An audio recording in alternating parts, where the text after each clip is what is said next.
North region is long overdue, considering the fact that, quote, a significant proportion of Ghana's natural resources, such as gold and cocoa, as well as foodstuffs, end quote, can be found in that part of the country. As you may be aware, he's been on a 5-day tour of the Western region.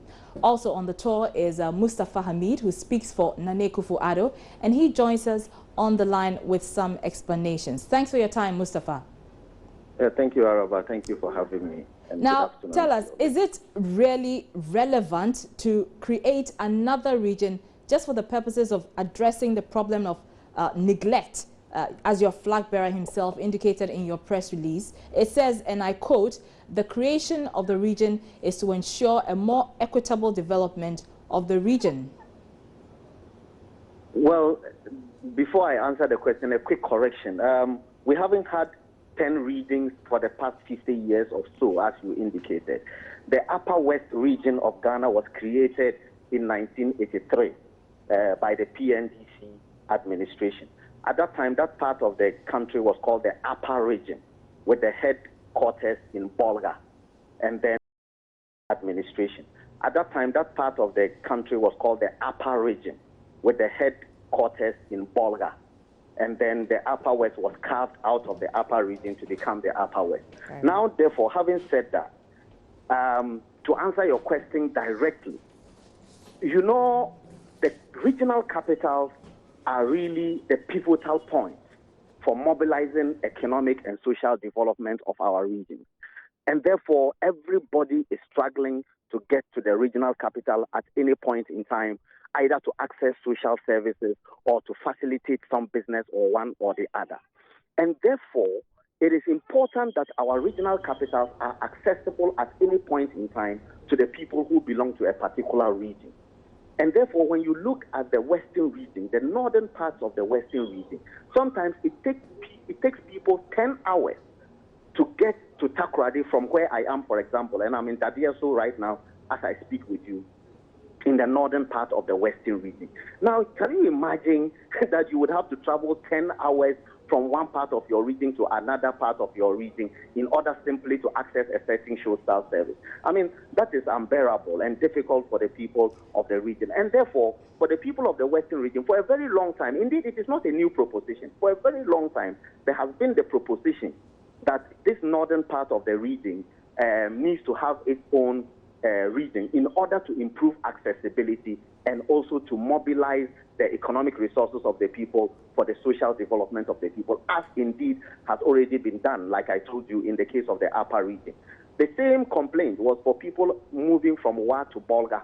And if you have traveled from Wa through to Bolga, you would appreciate the difficulty that people at that time had to go through in order to access their capital at Bolga. So we think that we should make governance much easier. We should make accessibility to social resources much easier. And therefore, Nana Addo is saying when he is elected president, he would consider the processes towards making life easier for the people of the northern west part. All right, Mustafa, but there are those who also argue, doesn't creating another region within which districts and constituencies will be mapped out to, does that not give rise to administrative challenges? I mean, we saw what happened in 2012 when new districts were created. Well, there are challenges in everything. I mean, right now we have decided as a country to embark on a democratic process as opposed to having authoritarian rule. Democracy has its own challenges. What we've been going through since '92 in terms of transparent ballot box, let us do this, let us do biometric verification, the problems with biometric verification. Right now, in your headlines, you talk about the East. And all the things that we are still grappling with are part of the challenges of democracy. But nonetheless, we recognize that democracy is the right way, is the right path to development. So there is nothing that you would do on earth that doesn't have its challenges. But once it is the right thing to do, to ultimately bring development to the doorstep of the people, that is what we ought to do. Very well. So which areas are we are going to come under this new Western North region that your candidate is proposing? Well, the northern part of the Western region is known. It's not as if there are new borders that we would have to draw. I mean, all the areas from all the Sefi areas through Akontomra, I mean, that is assuming that you also know the geography of this place. All the areas, including Enchi, Swamai, Iwen, all of those areas are the areas that are called the northern part of the Western region, which means the areas beyond Takwa and coming up towards the Ashanti region, including the areas around Bibiani, Anyaso, Bekwai, and the rest of them. Thank you very much. That's Mustafa Hamid. He speaks for the NPP flag bearer, Nana Akufo-Addo. You're watching Election Brief here on your Joy News channel on Multi TV.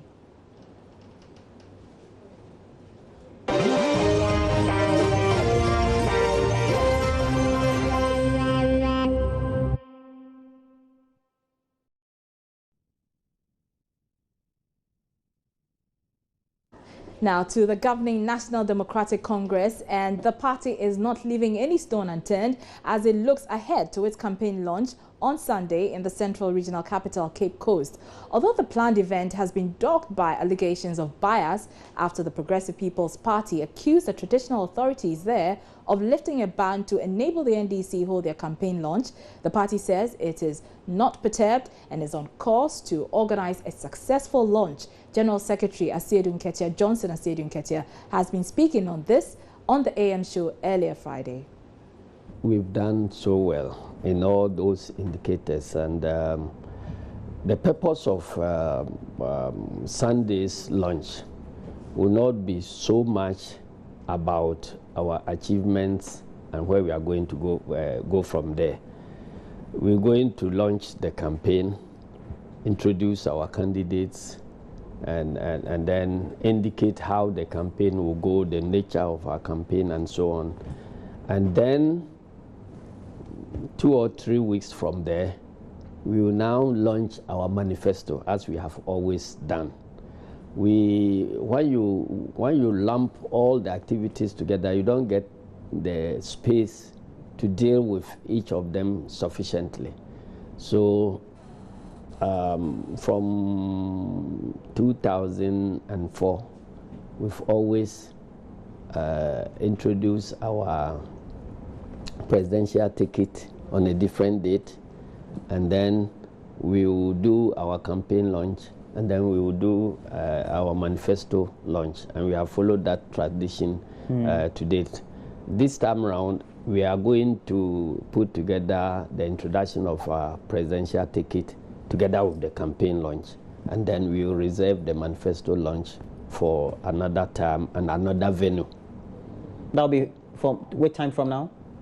Or from the launch of the campaign? Originally we projected 2 weeks after the campaign launch, but things have changed a little because we were all heading towards November 7th.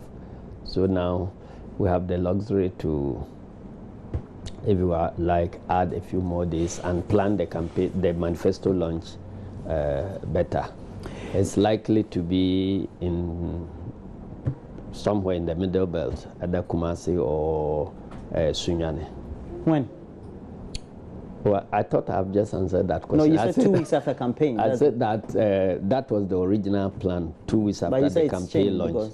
But because we now have another month added to the election calendar, we will have the freedom to, extend it.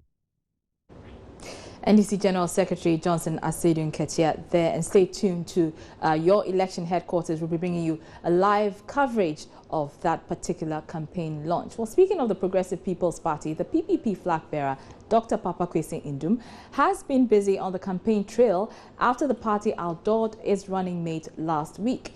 The duo were in the Volta region, from where the running mate Bridget Jokbenuku hails. Today, they are expected to be in the Ofuase Ayerebi constituency in the eastern region.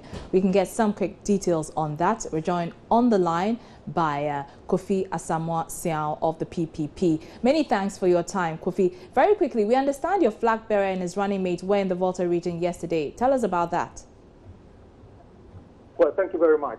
First of all, yesterday when we went to the Volta region, we went to Vedeme to greet the traditional authorities and to present to them one of their own that we have recognized, the talent from that community, and ask for their support for Madam Bridget Jokbenuku, so that they will also support her bid to become the #2 person in Ghana. After living Verdeme, which is the traditional, if you like, headquarters of the very traditional area. We went to the Kolenu, that is exactly the community where Madam comes from. And we were happy to see the enthusiastic welcome that she received. All the chiefs and elders and the queen mothers from all the communities were there. And we made a very simple appeal to the people that this election is not about tribalism. This election is not about where you come from. This election is about prosperity, it's about jobs, and so on and so forth. And Dr. Indum reiterated his call for the people to consider the fact that a wasted vote is the one that when you cast for the NDC, you get doomed so at the end of the day. And for Bridget, on her part, she indicated that the road, the Western Corridor Road, which has been trumpeted in Accra on radio stations by government officials, including the president, we traveled on it. Very terrible from the Sukuma Junction all the way till we got to close to Hohoi. So it is not a good picture as we know it sitting in Accra. We traveled on it and had a first-time experience that Western Corridor Road is not done. And Madam assured the people that this is what politicians do, and especially those that are in power. They told everybody that the road is done, and here we are. We drove there full of that. Okay, Kofi. Challenges there. All right, moving on. It appears that the party is focused more now on outdooring its parliamentary candidates. Is that the case? Yes. One of the things we are doing today is we are in the eastern region, the Fuansia Review constituency. Our candidate is John Obriyeboa. Is a straightforwarder, is a formidable force in this constituency. And we driving through the community, we just arrived at the rally ground. But for this interview, you'll be hearing the noise at the background. And you can see the enthusiastic welcome. And every community that we have passed today is number one. They say he's going to win, and they're going to give him the support because they've been voted over and over, and they have not seen any development in their life. And this is somebody who comes from here.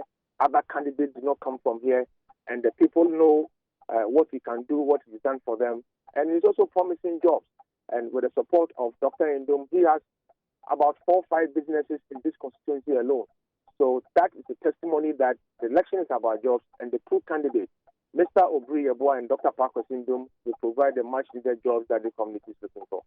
All right, many thanks. And that is Kofi Asamoah-Siao. He's a policy analyst with the Progressive People's Party. Well, speaking of campaigns towards the 2016 general elections, the chairperson of the Electoral Commission, Charlotte Osei, has a message for political parties which may think she cannot be trusted because she is supposedly planning to rig the elections in favor of the governing NDC. Focus on the electoral process and not on me, she says. She's been speaking on Metro TV's Good Evening Ghana.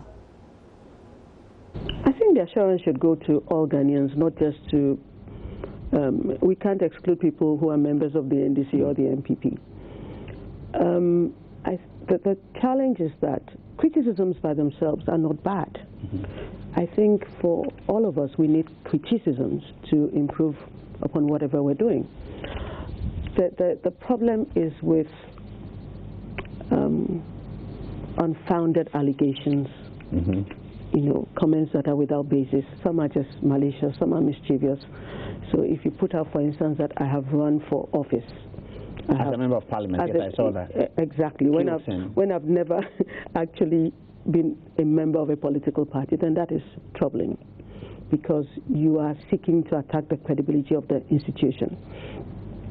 When it comes to Charlotte Osei rigging the elections, it's important that we focus on the process and not the person. I believe we should have a process that is so strong that regardless of how malevolent Charlotte Osei wants to be, she should not be able to rig the elections. And that's precisely the kind of process we have. We'll come to that for you to walk us through the details of the process. So basically, it is. So you want to build the process and the systems such that it's not even possible for anyone as you said, malevolent to rig the election. Have you built that process now? Would you say you have? We have a really, really credible process. We have improved the system. We're rolling out 27 electoral reforms. 27? Yes. But even as of 2012, compared to other countries, we have a very good system. We have a high level of mistrust, and we tend to focus on persons. And so Charlotte Osei has been appointed, and she's coming to install a president. But it's just not possible under the system, because for Charlotte Osei to do that, she has to get the support and active involvement of her 6 co-commissioners, her 10 regional directors, the 200+ district electoral officers, the 275 returning officers, and their 2 assistants. And then when you get to the polling station for this year's elections, there's going to be 145,000 people working at the polling stations. Charlotte Osei has to make those people all decide to toe one line. Well, you are the final decision maker, not them. I will explain why I'm not the final decision maker. And then you are likely to have over 500,000 agents for candidates and parties, and then 2 counting agents per candidate at the collation centers. All these people must actively be working and changing the documents for Charlotte Osei to rig the elections. So I need to convince 500,000 plus people to skew the system in favor of one person. I haven't figured out how to do that yet. And it's not even a part of my value system. It's your announcement that matters. No, it's not a part of my value system that I would do that. EC boss Charlotte Osei there. Meanwhile, an international pre-election assessment team has advised the Electoral Commission to intensify publicity on the electoral process to enhance transparency in its operations. Addressing a press conference in Accra today, representatives from the International Republican Institute and the National Democratic Institute advised the Commission to boost public confidence in its activities. Board member and senior advisor for the Africa Economic Development Policy Initiative, Obi Ezekwesili, also believes more can be done to improve communication between the EC and members on the Inter-Party Advisory Committee, IPAC, to make it more effective.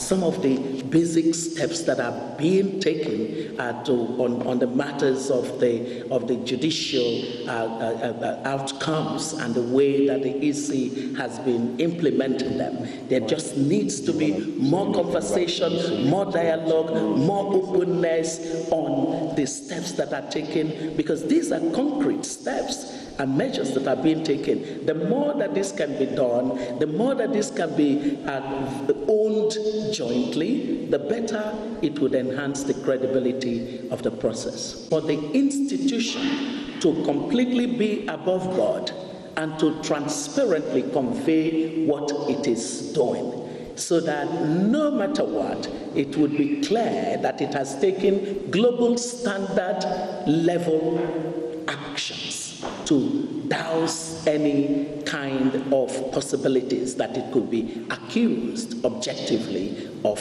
lacking credibility.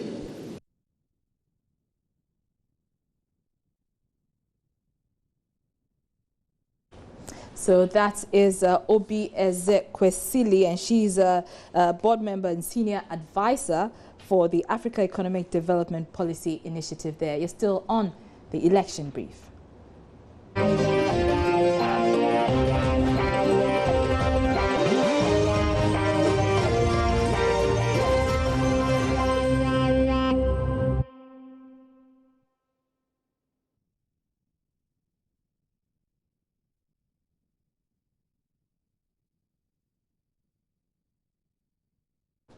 Now, youth, employment, and the 2016 elections.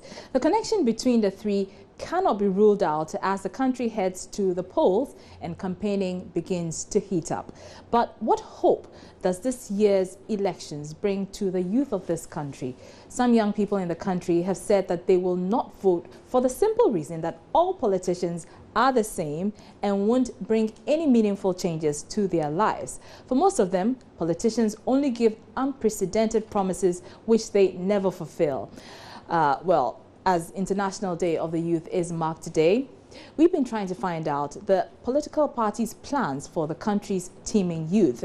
As you may be aware, the parties are yet to launch their manifestos, which of course includes their policies on the youth. But my colleague Raymond Aqua has been doing some digging on this matter, and he joins me in the studio. Raymond, thanks for your time. First of all, we must say, though, that the NPP has given some indication as to what they will do for the youth. What have they been saying? So first and foremost, they're saying that because there's a huge bulge, already people who are out of school, who do not have jobs, they would actually give incentives and tax rebates to specific institutions that employ these young people who are out of schools but do not have jobs. So the CEOs will get the rebates coming to them for them to make sure that they can expand and get more people being employed in these setups.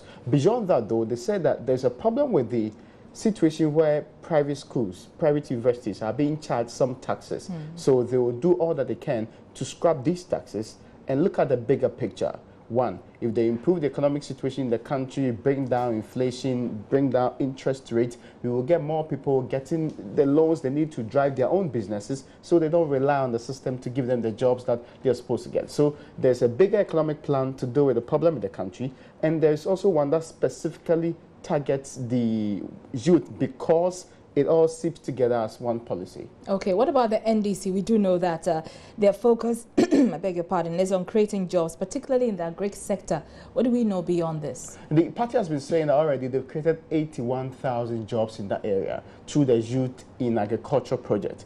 Beyond that, what they are going to do is expand that particular project and under the YEA, get 100,000 more people employed and the different modules that they'll be rolling out in the course of the years to come.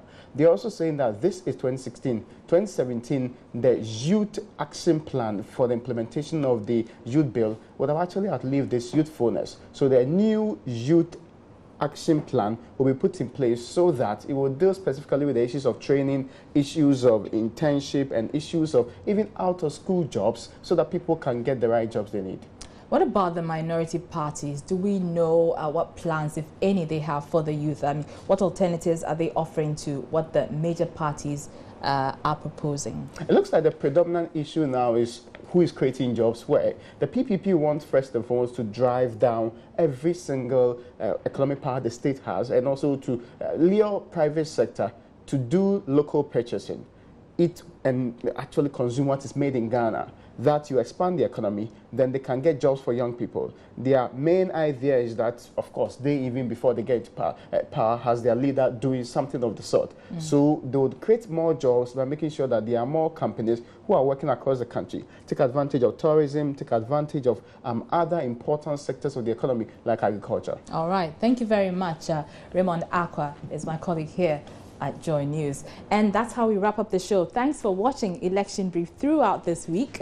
My name is Araba Kumsin. We return same time Monday in the